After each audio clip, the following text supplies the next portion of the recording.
Friday workshop! What are we doing this week? This week we're doing a coffee and tea stain! Yeah, so last week, Dom here stained wood with Kool-Aid. And so we thought we'd go back old school. And a long time ago, they used to stain wood with coffee and tea. And so we will do coffee and tea. So here we go!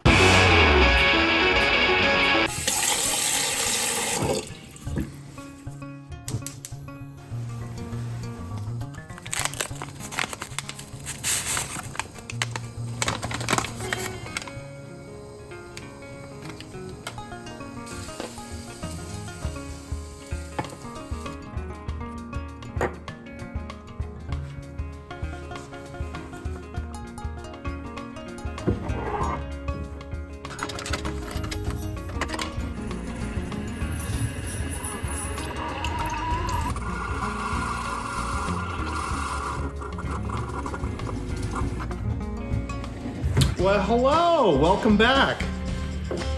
We have Baltic birch here. There's 6 layers in here. This is fantastic wood. It's just gorgeous wood. It takes the stain really well, and I like Baltic birch. So I put a piece of tape in the middle so that when we're done, we can peel it off and see how clean it looks in between the two, and you can tell kind of the difference between the plain wood and the two. And I'm just gonna do coffee stain on the right side of this and tea on the left. And I think I'm just gonna mark this with a C and a T. Let's see how this works. Now, you ever spill coffee on your coffee table, you can say it was intentional. Oh, this has like an oilish, it's not as dark as I thought it would be.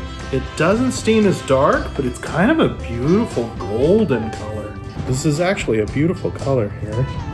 We will give this a few minutes to dry, and then we'll wipe it off and then start with the tea. So, as far as food safe stains go, this is a cup of coffee.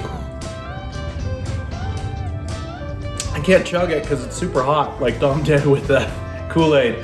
But food safe.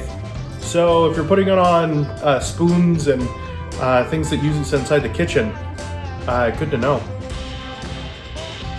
Well, I can see it's already kind of spilling down the sides, and you can see it darkening it up quite a bit. So I'm just gonna wipe it off here. That is a beautiful darker color. I don't know if you can see the difference between that, but that's the coffee and the not stained. Now it's time to do the tea stain. You know, when they came up with that phrase, spill the tea, do you think this is what they meant? Boston Tea Party! We're gonna let this one dry and then wipe it off. That did not work as well as I thought it would. So now we're gonna go ahead and wipe this off, and as I'm wiping this off, I'm already noticing a couple of things. These look pretty similar to each other. Huh. Alright, let's go over this out in the outro. Food safe stains. Yeah. Tea and coffee. Yeah. How awesome is that? Okay, so this is kind of what it looks like. Super natural. So this is the natural unstained piece in the middle. The tea and the coffee give it a very wood-like stain. I think with a nice clear coat on here, this is just gonna be a really gorgeous thing. I think we could get it a little darker if we just took a ton of coffee grounds in a little bit of water, or a ton of tea bags in a little bit of water, and we could get it darker than this. But this is a very natural stain by just using regular coffee and tea. And if you like videos like these, check out this one, like and subscribe.